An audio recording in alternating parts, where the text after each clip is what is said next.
करती है कि जल ऐसे चढ़ाया जाता है तो शरीर के कीटाणु समाप्त होते हैं। और धार्मिक ग्रंथ ये कहता है कि हम सूर्य को नमस्कार करते हैं और सूर्य को नमस्कार करना भी चाहिए, सूर्य नमस्कार।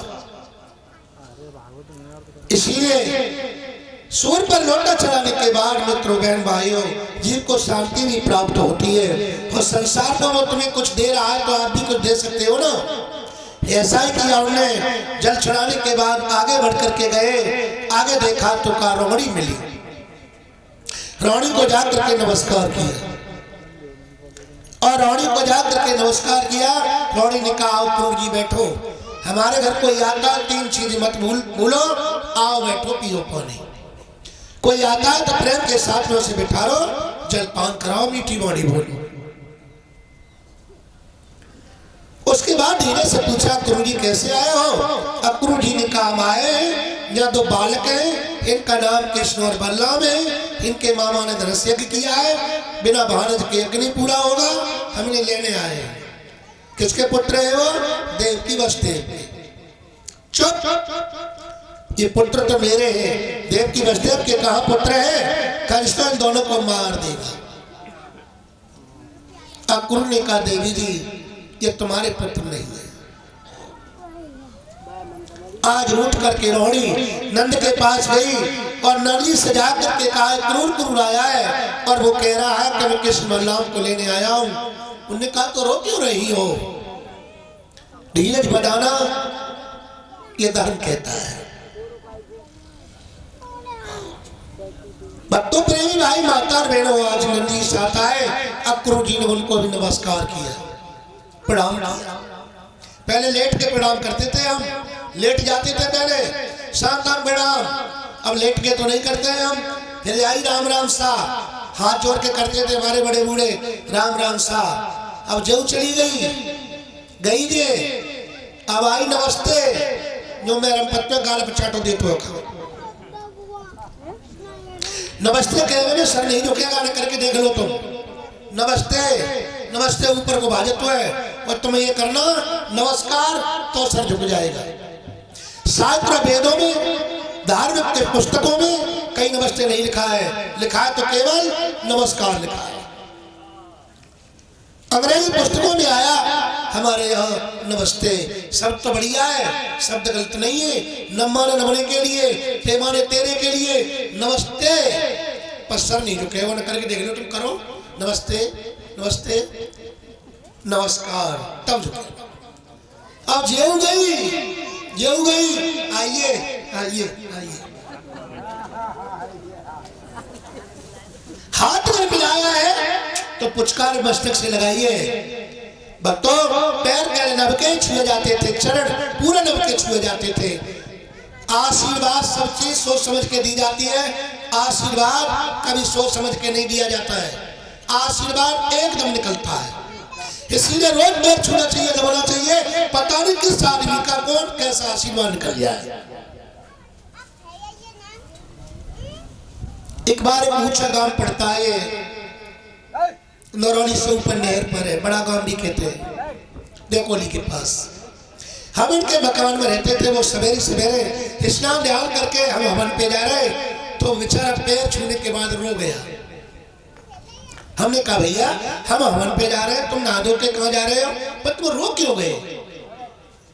एकदम बहुत दुखी होकर बोला 60 साल का आदमी का मेरे उस समय, आज तक 15 साल की बात कर रहा हूँ, पर वो रो गया। रो करके मेरे पैर छुए, बोला गुरुजी यार कि मैं भीतर रहूंगा आज या बाहर रहूंगा। उसका कोई चटल केस था और इतना रो गया, बहुत रो गया। हमने दिया पीठ में हाथ खींच करके, भीतर नहीं हो गए बाहर ही हो गए।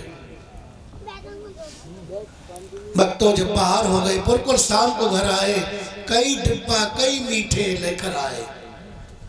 ध्यान रखना, मैं अपनी बात नहीं कर रहा हूं, मैं एक आशीर्वाद की बात कर रहा हूं। तो इसलिए आशीर्वाद सोच समझ के नहीं दिया जाता है।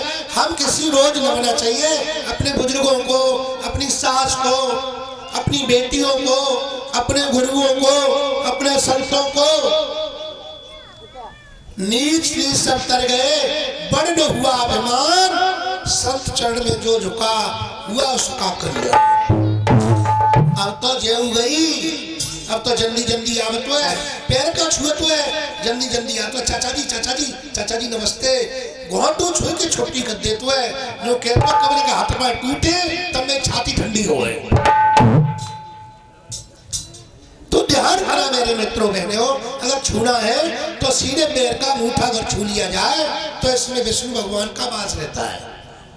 ये हम पहले कर्म इंद्रिय ज्ञानेंद्रियों में बता चुके हैं कि सीधे पैर में विष्णु जी के में विष्णु जी का वास रहता अंगूठे के अंदर।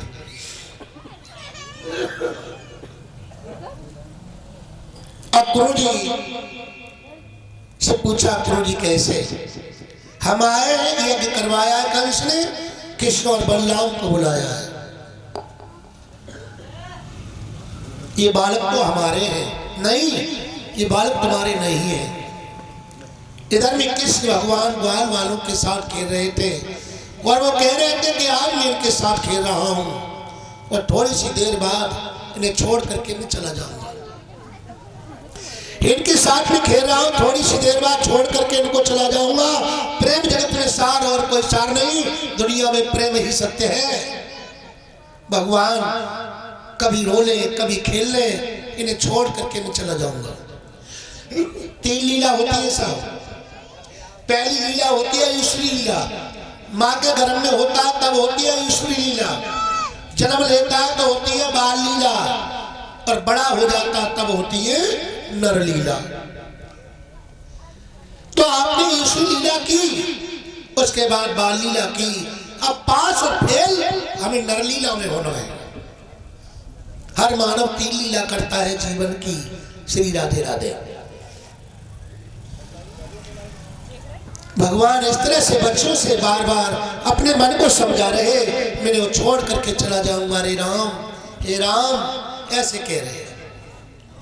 इधर में गुरु जी ने फिर कहा कृष्ण बलराम कहाँ में लेके जाऊंगा? कहने लगे नहीं, ये बच्चे हमारे हैं। कहने लगे बच्चे तुम्हारे नहीं है। रानी क्रोध करके कहने लगी बच्चे हमारे हैं। अब गुरु जी ने प्रसन्न कर दिया, तुम ये बताओ, बार बार ये कहती हो कि बच्चे हमारे हमारे, तो ये बताओ एक संतान के जन्म देने में कितनी पीड़ा होती है? अब संतान पैदा वही हो तो पीड़ा बताए, संतान पैदा ही नहीं वही तो पीड़ा क्या बताए? अब गुरु जी ने कहा रानी, एक संतान के जन्म देने में ममता एक बिच्छू से 100 बिच्छू की पीड़ा सहन करती है, तब संतान को जन्म दे पाती है। बताओ। अब रानी चुप रह गई, समझ गई। उनने कह दिया, सुनो गुरु जी, मुझसे कई सुकई मेरे बच्चों से मत कह देना। अब गुरु जी ने कहा राता रात में वसुदेव जी तुम्हारे घर कर गए और 7वां गर्भ खींच करके रोड़ी तेरे गर्भ में गर्भ प्रवेश कर गए, सो तुम कह रही हो बच्चे मेरे? जवाब बंद हो गया। मित्रों, बहन और भाइयों, सत्य भी बनते नहीं, चेंज हो जाए अनंत, और नीच पूछ कर आप ये तो रहे संत के। सत्य बीज का कभी नाश नहीं होगा, सत्य बीज का कभी नाश नहीं होता है। सत्य बीज बनते नहीं, चेंज हो जाए अनंत, और नीच पूछ कर आप ये तो रहे संत के संत। कई जन्मों तक चलता है। अगर आपका एक कर्म बिगड़ गया तो कई जन्म तक कर्म बिगड़ते चले जाएंगे। मैं एक बार दिल्ली मंडावली प्रोग्राम दे रहा था, टीवी तो ज्यादा नहीं देखता हूं, पर एक दिन भोजन करने गया तो उनकी कोठी में टीवी चल रही। तो एक नाना पाटकर कहा जाता है टीवी में फिल्म की, और एक अमरीश से कौन है, वो गद्दार होता है। तो उसकी माँ के वो हाथ काट लिया जाता है, मैं भोजन भी कर रहा देख रहा, तो वो नाना पाटकर कह रहा था, सुन, जिसकी माँ बिगड़ जाती है उसकी 7 पीढ़ी बिगड़ जाती है, उसका पिता बिगड़ जाता है, उसकी 5 पीढ़ी बिगड़ जाती है। मेरे देखते ही देखा 7 और 5 सब बिगड़ गए। तो ध्यान रखना मित्रों बहन भाइयों, इस परिवार बिगड़ गया, वह परिवार को बनाने में कहीं पीढ़ी लग जाती है। इसीलिए अगर मेरा परिवार सही रास्ते पर जा रहा है, मेरे लिए तो यही स्वर्ग है। मैं नहीं जानता हूँ स्वर्ग नरक क्या है। जैसे लड्डू होता है, लड्डू। अच्छा ये बताओ, लड़का पैदा हो तो तुम कहा कहते हो लड्डू ना खवाए रहो, कावड़ी जो कोई का बर्फी छोड़ा खवाए रहो, सही बताइयो। लड्डू कहते हैं ना, लड्डू क्यों कहते हैं? लड्डू कहते क्यों है? मतलब लड्डू संकेत कर रहा है, बूढ़ी का लड्डू सही। अब बूढ़ी का लड्डू में बूढ़ी के कण होते हैं, वो बूढ़ी के कण खिट्टे हैं कि तब लड्डू गोल बनता है। तो लड्डू संकेत कर रहा है कि जितने मैं खिट्टे हैं कि गोल रहा हूं, इतने तन को लोगन बोले कि तू गोल रहे, खिट्टो रहे खिट्टो, तब मुंह मीठा होगा।